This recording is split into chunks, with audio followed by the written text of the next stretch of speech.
இன்றைக்கி என்னுடைய ஸ்டைலில் மதியம் லன்ச் எங்கள் வீட்டில் பிரியாணி தான். ஒரு 1/2 kg அரிசி வச்சு தான் நான் பிரியாணி ரெடி பண்ண போகிறேன். வாங்க பார்க்கலாம். ஆயில் ஊற்றிக்கலாம், அதுக்கப்புறம் கொஞ்சம் நெய் கூட ஊற்றிக்கலாம். ஆனியன் போட்டு பிரியாணியோட டேஸ்ட்டுக்கு இந்த ஆனியன் வந்து நல்லா அதோடைய கலர் சேஞ்ச் ஆகிற வரைக்கும் வதக்குங்க. அந்த கலர் சேஞ்ச் ஆனால் தான் பிரியாணியோட டேஸ்ட் நல்லாயிருக்கும்.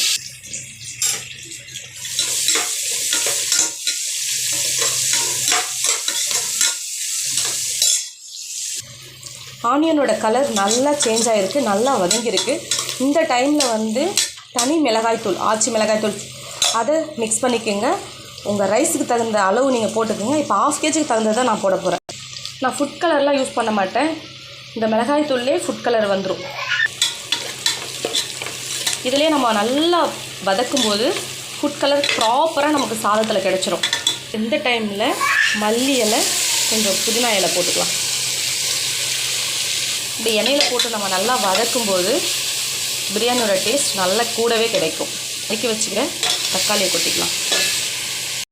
தக்காளி நல்லா வதங்கிறதுக்கு தேவையான அளவு சால்ட்டு போட்டு வதக்கி. நான் செய்கிற பிரியாணியில் எப்போவுமே வந்து பிரியாணி மசாலாலாம் ஆட் பண்ண மாட்டேன். இஞ்சி பூண்டோட ஃப்ளேவர் மட்டுமே பிரியாணி டேஸ்ட்டை தூக்கி கொடுக்கும். மற்றபடி மிளகாய் பொடி அவ்வளோதான், புதினா கொத்தமல்லி. ஸோ நீங்களும் இதே மாதிரியே ஃபாலோ பண்ணுங்கள். பிரியாணி டேஸ்ட் வந்து வேறு லெவலில் வரும். பிரியாணி மசாலா வந்து நம்ம ஆட் பண்ண தேவையில்லை.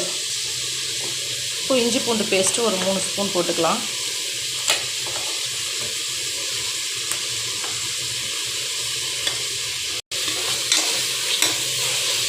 நல்லா வதக்கிக்குங்க.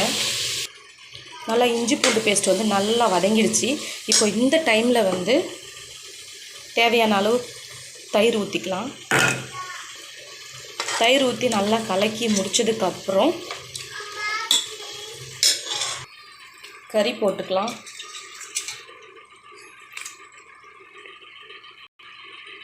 கறி போட்டு நல்லா கலக்கி. நான் பாசுமதி ரைஸ் தான் எடுத்து வச்சுருக்கேன். ஸோ ஒரு டம்ளர் அரிசிக்கு வந்து பார்த்திங்கன்னா இந்த டம்ளரில் 1 டம்ளர் ஒரு 1/4 டம்ளர் யூஸ் பண்ணாலே போதும். இப்போ கறி ஓரளவுக்கு நல்லா வெந்துடுச்சு. இப்போ தண்ணியை மிக்ஸ் பண்ணி 1/2 kgக்கு தகுந்த போல் நான் தண்ணி வச்சுட்டேன். இப்போது ஃபைனலாக கொஞ்சம் லெமன் மட்டும் புழிஞ்சு விட்டுக்குவோம். லெமன் புழிஞ்சு விடும்போது நம்ம சாப்பிடும்போது அதோட ஃப்ளேவர் நமக்கு நல்லா கிடைக்கும். அரிசி போட்டாச்சு.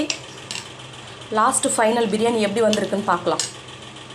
ஆனால் சிக்கன் பிரியாணியும் நல்லா சூப்பராக ரெடி ஆயிடுச்சு. நீங்களும் ட்ரை பண்ணி பாருங்கள். பாய்.